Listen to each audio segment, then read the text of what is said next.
Tape لے کر کے آخر تک کمال یہ ہے مناظر کا دوسرے کا جواب دے دے. ایک دلیل اس نے پیش کی اور میں نے جواب نہیں دیا ہے, اور میں نے اب تک 30 اور 40 میں نے مطالبہ کیا, ایک کو بھی ہاتھ اس نے نہیں لگایا. اور کہتے ہیں کہ جی میرے ایک آیت کا وہ پہلے میں نے لکھ لیا تھا, درمیان میں ایک وقفہ آ گیا, ٹائم میرا پورا ہو گیا. میرے ایک آیت کا فردو الی اللہ و رسول کا جواب نہیں دیا انہوں نے. حضرت سن لے کتاب مطالبات میں کر لینا, سن لے. فرماتے ہیں اعلم ان اصول الشرع ثلاثه الكتاب والسنة والاجماع والاصل الرابع القياس المستنبط من هذه الاصول الثلاثه. مجتہد جو قیاس کرتا ہے وہ تو خود اپنی بات کو قرآن و سنت کی طرف لوٹاتا ہے. فردو الی اللہ و رسول, وہ خود ردو الی اللہ و رسول میں داخل ہے. مسئلہ یہ ہے کہ آپ مجھے بتائیں بھنگ حرام ہے, اب مجتہد کہتا ہے کہ بھنگ حرام ہے, چرس حرام ہے, اور افیون حرام ہے. کیوں حرام ہے؟ شراب کا ذکر تو قرآن میں ہے, اگر شراب ان کے یہاں حلال ہے اور یہاں پر لکھا ہوا دین الخالص کے اندر کہ نہیں موضوع سے میں نہیں نکلا.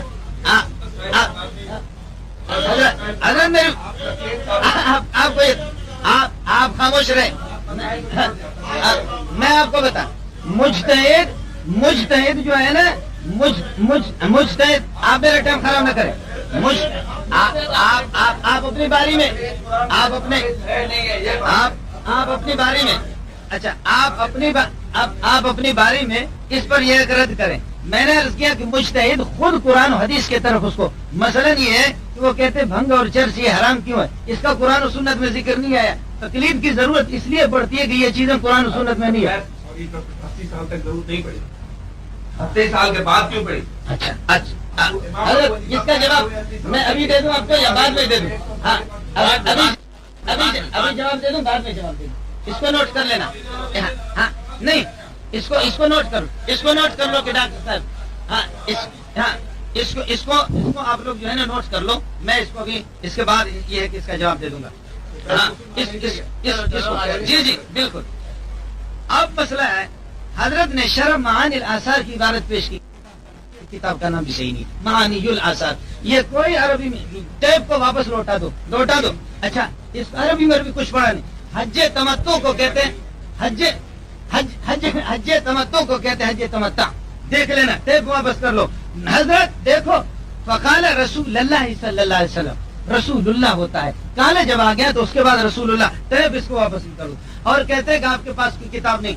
میں نے کتاب العلل کا ترمذی کا حوالہ دیا. ایک توڑو ہمت ہے ترمذی, آپ اگر ڈر نہیں رہے تو کتاب تو ہمیں دے دو. میں نے آپ سے عرض کیا ایک صفحہ نکالو جس میں کسی مجتہد سے وہ فیصلہ نہ کرائے. ترمذی غریب خود فیصلہ کراتا ہے, مجتہد خود فیصلہ کراتا ہے, محدث وہ مجتہدین سے فیصلہ کراتا ہے کہ اس حدیث کا یہ مطلب ہے.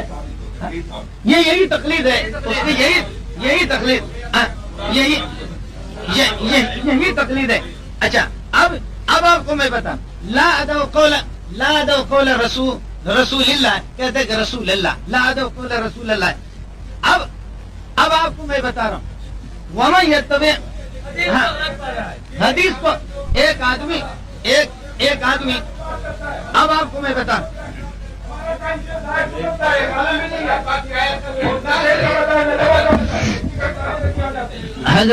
حضرت میرے, اب میں تیسری آیت پیش کر رہا ہوں, اور جس آیت پر حضرت نے استدلال کیا, جس آیت سے استدلال کیا اس پر میں نے ایسا اعتراض کیا کہ اس آیت کو ہاتھ نہیں لگائے گا. سورہ اعراف والا ایسا پھنسا ہے, حسر حقیقی وغیرہ اس میں, تو اس کو ہاتھ نہیں. تیسری آیت پیش کر رہا ہوں میں, وَإِذَا جَاءَهُمْ أَمْرٌ مِّنَ الْأَمْنِ أَوِ الْخَوْفِ أَذَاعُوا بِهِ وَلَوْ رَدُّوهُ إِلَى الرَّسُولِ وَإِلَى أُولِي الْأَمْرِ مِنْهُمْ لَعَلِمَهُ الَّذِينَ يَسْتَنبِطُونَهُ مِنْهُمْ. کہ اہل علم کسی بات کو ان کے سامنے پیش کر دو تو اہل علم اس سے استنباط کریں گے. دیکھیے یہ میرا استدلال الذین یستنبطونہ منہم سے عبارت النص کے طور پر, پانی دے دیں, عبارت النص کے طور پر اسی سے میں استدلال کر رہا ہوں کہ مجتہد جو ہوتا ہے وہ استنباط کرتا ہے. تبھی تو ہماری کتاب کے اندر لکھا ہوا کہ القیاس المستنبط من هذه الاصول الثلاثه, کہ قیاس جو ہوتا ہے وہ قرآن اور سنت سے, ان چیزوں سے مستنبط ہوتا ہے. اور دیکھ لینا, میں نے تفاسیر کا سہارا نہیں لیا, استدلال میں نے آپ کو بتایا. اب آپ کو بتا رہا ہوں. قال ابو بکر الجساس فقد هوت هذه الآية معانية منها أن في أحكام الحوادث ما ليس بمنصوص بل مدلول عليه کچھ جدید مسائل ایسے ہیں کہ جو قرآن و سنت میں نہیں ہے، جس کو آپ مان چکے ہیں، اس کو تقلید سے حل کریں گے، اور تقلید سے نہ کرو اجتہاد کہو، تو تب بھی آپ کی دو چیزیں ختم ہو گئی، اور وہ آیت آپ نے اپنے پاؤں پہ کلہاڑی مار دی کہ نبی پاک صلی اللہ علیہ وسلم نے یہ آیت تلاوت کی، الیوم اکملت لکم دینکم واتممت علیکم نعمتی، اس کے بعد کسی چیز کی ضرورت نہیں ہے تو اجتہاد سے تو حل کرو گے۔ یہاں فرما رہے کہ کچھ احکام اس قسم کے ہیں کہ جو قرآن و سنت کے اندر نہیں ہے۔ فرماتے وَمِنْهَا أَنَّ عَلَى الْعُلَمَاءِ اسْتِنْبَاطَهُ، علماء ہی استنباط کریں گے مجتہدی۔ وَمِنْهَا، اس کو سن لو، وَمِنْهَا أَنَّ الْعَامِيَ عَلَيْهِ تَقْلِيدُ الْعُلَمَاءِ، أَنَّ الْعَامِيَ عَلَيْهِ، علی وجوب کے لیے آتا، علی وجوب کے لیے آتا ہے کہ لازم ہے ان پر کہ علماء کی تقلید کریں۔ علیہ تقلید العلماء، علماء کی تقلید، یہ تقلید مطلق تو آپ کو ماننا پڑے گا، اس وقت تقلید مطلق کی بات ہو رہی۔ باقی کہہ رہے ابو حنیفہ کا نام صحابہ نے کیوں نہیں بتایا؟ ابو حنیفہ بعد میں آیا ہے، یہ تو میں آپ سے پوچھوں غیر مقلدین کا نام کیوں نہیں بتایا؟ ہاں کہہ رہے ابو حنیفہ کا نام کسی صحابی نے کیوں نہیں لیا؟ بھائی ابو حنیفہ کا کیا، ابو حنیفہ کا نام کیوں بولے گا؟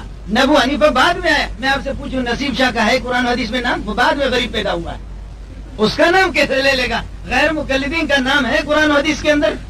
اور انما جعل الامام، فرمایا کہ امامت کی جس میں اہلیت ہو، یہ علیہ تقلید العلماء، اس آیت کے تحت استنباط مجتہد کرتا ہے، استنباط مجتہد کرتا ہے۔ اگر آپ خود کہتے ہیں میں مسائل معلوم کرتا ہوں، تو اب تک تو وضو کی سنتیں آپ سے نہیں ہوئی۔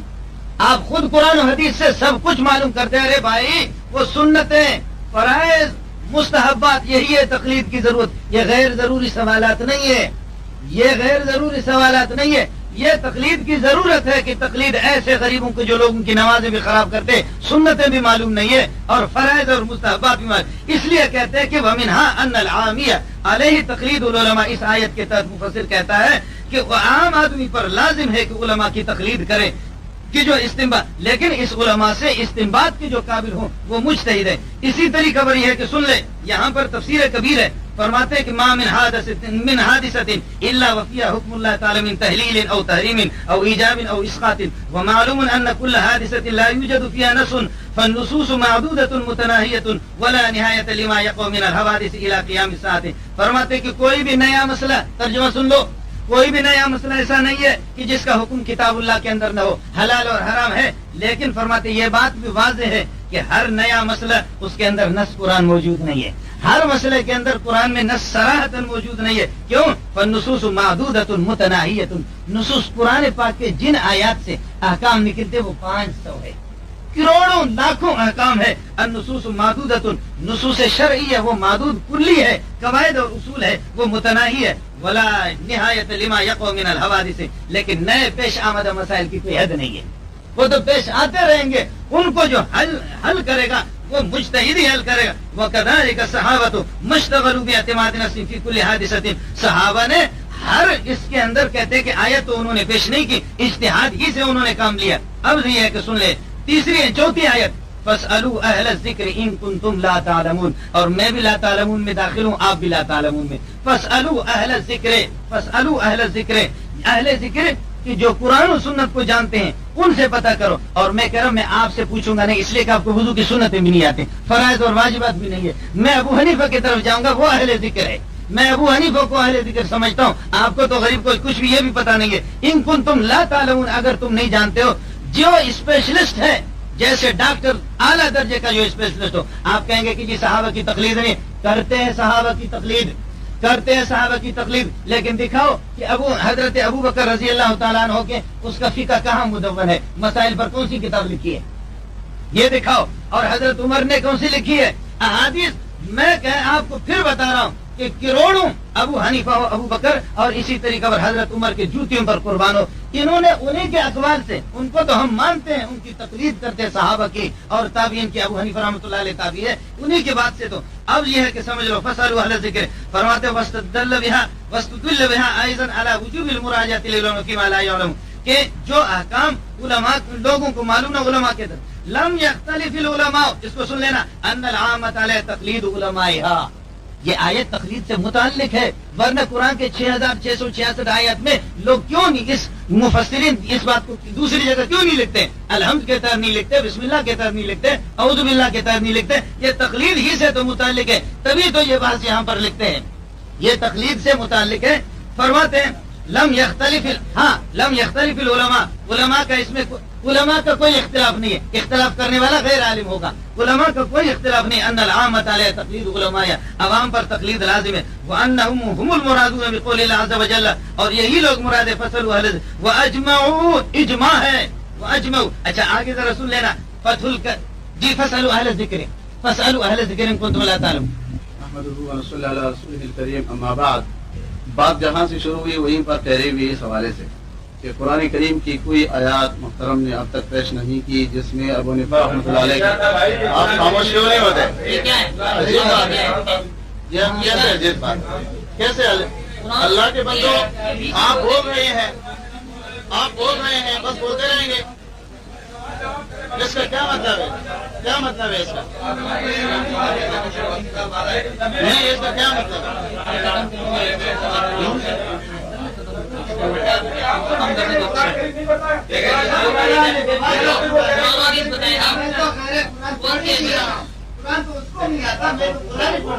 قرآن کی کوئی آیات اب تک پیش نہیں کہ جھوٹ بولتے ہیں، اللہ کے ذات پر جھوٹ بولتے ہیں. قرآن میں ابو حنیفہ کی تقلید کہاں ہے؟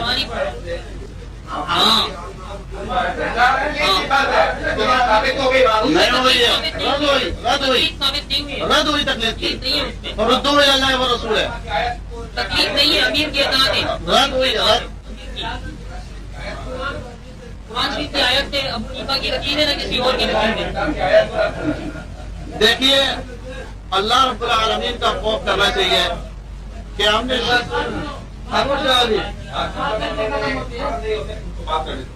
بات یہ ہے، پھر کوئی بات نہیں کرو، پھر آخر نہیں کرو، آخر میں ہم ہی بولیں گے. صحیح ہے. بات یہ ہے، بات سنو، میں نے جو بات شروع سے رکھی ہے، پہلے تو یہ دعوے پر نہیں آئے، نہ انہوں نے اپنی کسی ایک کتاب سے تقلید کی تعریف پیش کی ہے کہ یہ سنیں خاموش ہو جائے کہ یہ تقلید کی تعریف ہے. حالانکہ یہ کتابیں اپنے مدرسوں میں پڑھاتے ہیں، لیکن اب ان کو پتہ ہے کہ پیش کہاں. اب دیکھو فوٹو کاپی پڑھ رہے ہیں، اگر ہم اعتراض کرتے ہیں کہ یہ عبارت ہے ہی نہیں، کہاں سے لائیں گے؟ میں نے شروع میں کہا جو کچھ آپ سناتے ہیں اس میں ایک بات پر ہمیں یقین نہیں ہے، یہ سب کاپیاں ہیں، سب کاپیاں ہیں، سب کاپیاں ہیں. کیا بتایا نہیں ہے؟ سب بتایا ہے. مضمون ہوتے ہیں آگے پیچھے، وہ سب حذف کر کے وہ سارے مضمون کو یا حذف کر جاتے ہیں. مقصد یہ ہونا چاہیے کہ جاننا ہے، سمجھنا ہے، بس مباحثے گالم گلوچ سے کوئی مسئلہ حل نہیں ہوتا. میری یہ گزارش ہے کہ کچھ چند میرا آپ سے اس پورے روئے زمین پہ جتنے بھی فقہ اور محدثین گزرے اس میں دو طبقے ہیں، یا تو مجتہدین یا مقلدین. تیسرا طبقہ جیسے ہم غیر مقلد کہتے ہیں کوئی نہیں جاتا. آپ اہل حدیث کہلاتے ہیں، حدیث والے. مجھے صرف قرآن و حدیث سے حدیث کی تعریف پتہ ہے. حدیث کی تعریف حنفی بھی یہی کہتے ہیں، اہل حدیث بھی یہی کہتے ہیں کہ حضرت صلی اللہ علیہ وسلم کے قول، فعل اور تقریر کو حدیث کہا جاتا ہے. حدیث کی تعریف قرآن و حدیث سے آپ ثابت کریں. ایک چیز یہ. دوسری، آپ کے پاس جب بھی کوئی کتاب پیش کیا جاتا ہے حدیث کا تو آپ کہتے ہیں یہ صحیح حدیث ہے، یہ ضعیف ہے، یہ موضوع ہے. آپ مجھے یہ بتائیں کہ اللہ تعالیٰ نے یا اللہ کے رسول نے کبھی بھی کسی حدیث کو صحیح ضعیف کہا ہو؟ یہ سارا تقلید کا درس ہی. میں کہتا ہوں کہ حدیث کی جو تعریف ہے آپ تک حدیث پہنچی ہی تقلید کے تھرو ہے، کیونکہ حدیث کے سامنے ہے سند. سند کیا ہے؟ کہ مجھے فلاں نے بتایا، لازمی ہے کہ میں نے اس کی تقلید کی نا. اس نے فلاں کو بتایا، انک جو ہے یہ تقلید ہے. حدیث جس سند کے تھرو آپ کے پاس پہنچی ہے وہ خود تقلید ہے. ایک چیز یہ، دونوں چیزیں، بس دونوں کوشچن ہیں اور ایزی بالکل کوشچن ہے. دوسری بات یہ ہے کہ یہ تو ہوگا عقیدے کا مسئلہ، کیونکہ آج کا موضوع تھا تقلید، ایک موضوع تھا تقلید، ٹھیک ہے. شروعات کا جب بھی بحث آئے، یہ آج زیر بحث نہیں ہے موضوع، لیکن میں گزارش کر دیتا ہوں آپ کو کہ مسائل بالکل آسان ہیں. جیسے نماز کے جو بھی مسائل آتے ہیں نا، جیسے فرائض کی بات کی، نوافل کی بات کی، یہ فرض ہے، یہ نفل ہے. یہ تھی فرض کی ڈیفینیشن کیا ہے، نفل کی ڈیفینیشن کیا ہے، مستحب کی ڈیفینیشن کیا ہے. میں کہتا ہوں کہ آج تک کوئی غیر مقلد نہیں بتا سکتا. یہ تاریخ لیکن آپ کسی بھی ادنا مقلد سے پوچھے وہ آپ کو انبار کھڑا کر دے گا تاریخوں کی کہ فرض کسے کہتے ہیں، مستحب کسے کہتے ہیں، کیونکہ یہ تو بڑی بانی ہوئی چیزیں ہیں نا. نماز کے بحث کے میں ہمیشہ ایک ہی کرتا ہوں. رفع دین دوسری بات ہے، فاتحہ خلف الامام دوسری بات ہے، آمین بالجہر بعد کی بات ہے. پہلے آپ یہ کریں کہ نماز کی ابتدا تو کریں تکبیر تحریم، یہ مقتدی آہستہ پڑھے، امام ان کی آواز. یہ ڈفرنس کس قرآن کی آیت اور حدیث سے ہے؟ نہیں ایک مثال دیتا ہوں. تو انہوں نے کہا کہ جی کوئی غیر مقلد نہیں ہوا. دیکھیں یہ جو محدثین کے بارے میں یہ جو شوشہ ڈالا ہوا ہے نا کہ محدثین مقلدین تھے، یہ شوشہ بھی مقلدین کا ہے، یہ شوشہ بھی مقلدین ہی کا ڈالا ہوا ہے. حتیٰ کہ اس کی ترتیب میں خود مقلدین کی کتابوں سے ہی گواہی پیش کر سکتا ہوں. مثلا دیکھیے سنن ابن ماجہ، ٹھیک ہے، طبقات کی بات چلی تھی. سوال دوسرا نہیں ہے، دوسرا توجہ بھی جواب دے گا، یقین آ جائے گا کہ سوال دوسرا نہیں ہے، سوال پہلا ہی ہے اور اسی سوال کا جواب ہے. اب یہ ہے کتاب سنن ابن ماجہ سے پہلے، اس کتاب میں جو ہے سنن ابن ماجہ سے پہلے ایک مختلف رسائل ڈالے گئے. ان میں سے ایک رسالہ یہ بھی ہے ما تمس الیہ الحاجہ لمن یطالع سنن ابن ماجہ، سنن ابن ماجہ. اس کے اندر یہ بحث ہوئی ہے کہ وہ اما مذاہب مؤلف الاصول الست، جو اصول ستہ یعنی صحاح ستہ کے جو مصنفین ہیں ان کے مذاہب کے بارے میں ایک چیپٹر چھڑا ہے. پھر مختلف اقوال نقل کیے، چونکہ بحث طویل ہے کہ کسی نے کچھ کہا، ان کو کسی نے کہا فلاں، کسی نے کہا مجتہد، کسی نے کہا مقلد، کسی نے کہا غیر مقلد، کسی نے کہا شافعی، کسی نے کہا حنبلی، کسی نے کہا مالکی وغیرہ ذالک. آگے چلتے ہیں، یہ ان کے اپنے الفاظ ہیں، ان کے مصنف کے، اس کے نہیں سنیے تو صحیح، پہلے پوری بات سن لیں. یہ ہے ان کے مصنف ہیں علامہ محمد عبدالرشید گوانی دیوبندی.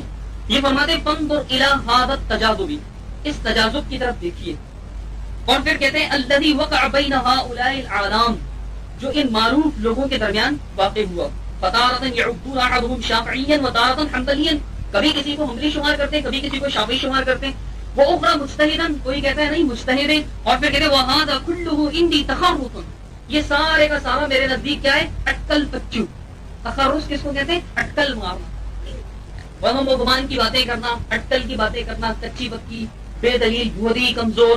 ایسے فرمایا من غیر برہان، بغیر کسی دلیل کے. یعنی کوئی کہتا ہے امام بخاری رحمۃ اللہ علیہ شافعی تھے. اب یہاں پر کتاب نہیں ہے، زکریا کاندھلوی صاحب کی کتاب ہے تقریر بخاری شریف کے نام سے.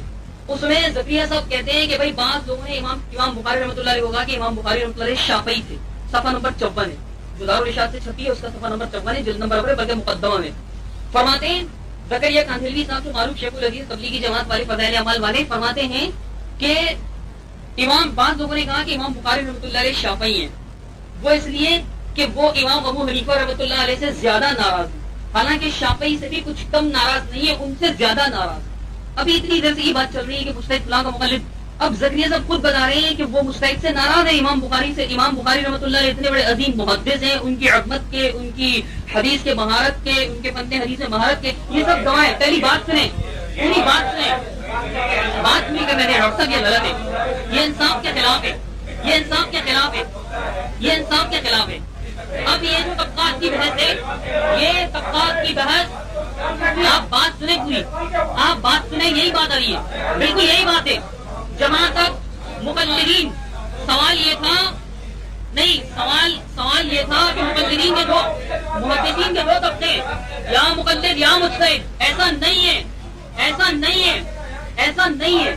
مجتہد برائی اکابرین کی نہیں کر رہے. آپ ہر بات پہ کہتے ہیں اکابرین کی برائی، اکابرین کی برائی کس نے کی ہے؟ میں نے کون سی برائی کی ہے؟ کس کو گالی دی ہے؟ آپ کے نہیں، بات پوری کرنے دیں، بات پوری کرنے دیں، آپ صحیح سوال کو پورا کرنے دیں. آپ ہاں طبقات کی یہ جو مجتہد اور مقلد، یہ مقلد کہنا یہ مقلدین کی بات ہے. مقلد خود دعویٰ کرے اور خود دلیل اپنی بات کو پیش کرے، یہ قابل قبول نہیں ہوگا. ایک ہی بات دلیل بھی ہو، ایک ہی بات دعویٰ ہو، یہ نہیں ہو سکتا. ہاں الحمدللہ، ہاں حدیث پہ چلتے ہیں، الحمدللہ الحمدللہ حدیث پہ چلتے ہیں. ہاں آپ کی بات کی، آپ نے طبقات کی بحث چھڑی، نہیں تو پھر بات مت پڑھنا.